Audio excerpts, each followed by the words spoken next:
High, আপনার সবাই ভালো আছেন তো?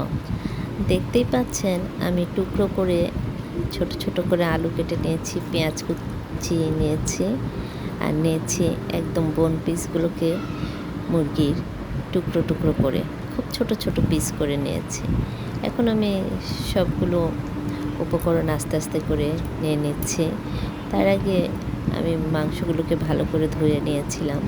তো এর মধ্যে আমি হলুদ গুঁড়ো, মরিচ গুঁড়ো, আদা বাটা, জিরে বাটা,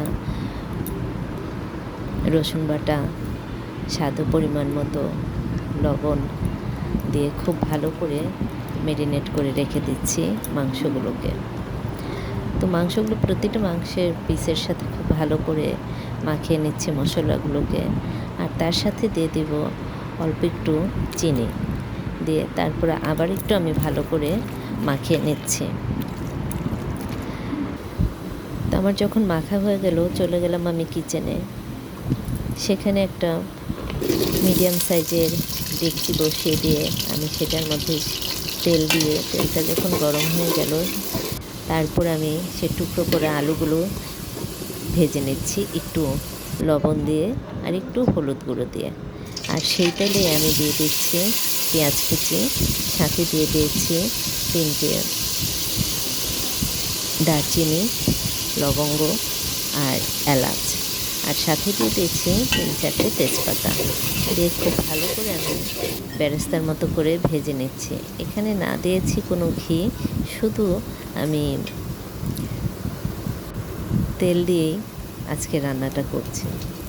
আর তার সাথে দিয়ে দিচ্ছি, যে আমার পেঁয়াজগুলো বেরেস্তার মতো হয়ে আসলো, তখন আমি এর মধ্যে দিয়ে দিয়েছি শুধু আদা বাটা, রসুন বাটা, জিরে গুঁড়ো আর ধনে গুঁড়ো দিয়ে এরপর আমি মাংসগুলোকে দিয়ে দিয়েছি। একটু ভেজে নিয়েছিলাম অবশ্য মশলাগুলো, তারপর আমি সেই ম্যারিনেট করা মাংসগুলো দিয়ে দিয়েছি, দিয়ে খুব ভালো করে কষিয়ে নিচ্ছি। সাথে দিয়ে দিয়েছি 4-5টা কাঁচামরিচ, যে যেমন ঝাল খেতে চান সেই পরিমাণ কাঁচামরিচটা দিয়ে নেবেন। আর সাথে দিয়ে দিয়েছি বিরিয়ানির মশলা। এখন ঠিকই ধরতে পেরেছেন আমি কী রান্না করতে যাচ্ছি।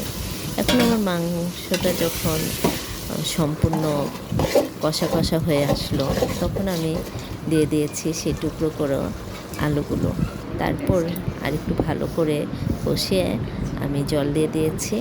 আর এখন যেটা দেখাচ্ছি সেটা হলো আমি দুপুরে পোলাও রান্না করেছিলাম। সেই পোলাওর সাথে মাংসও ছিল। তো মাংসটা শেষ হয়ে গেছে, অথচ পোলাওগুলো রয়ে গেছে। এখন সেই পোলাওটা তো আর শুধু শুধু খাওয়া যায় না, তাই আমি সেই পোলাওগুলো দিয়ে আমি বিরিয়ানি বানিয়ে ফেললাম। তো চাইলে সবসময় যে পরিপাটি করে বিরিয়ানি রান্না করার জন্য বড় বড় সাইজের মাংস নিতে হবে, সেটা কোনো কথা না। রান্নাটা হলো একটা শিল্প। আপনি চাইলে সব রকম ভালোবাসা দিয়েই রান্নাটা করতে পারবেন। তো আমি ঠিক আজকে এরকম করেই বিরিয়ানিটা বানিয়েছি এবং রাতের ডিনারের জন্য তৈরি করে ফেলেছি, দেখতেই পাচ্ছেন। আর সাথে নিয়ে নিয়েছি তন্দুরি চিকেন, ঘরে বানানো। তো এরকম করে আপনারা একবার ট্রাই করে দেখতে পারেন, খুবই ভালো লাগবে। ওকে, বাই। সবাই ভালো থাকবেন, সুস্থ থাকবেন এবং যেখানে থাকবেন নিজের প্রতি খেয়াল রাখবেন।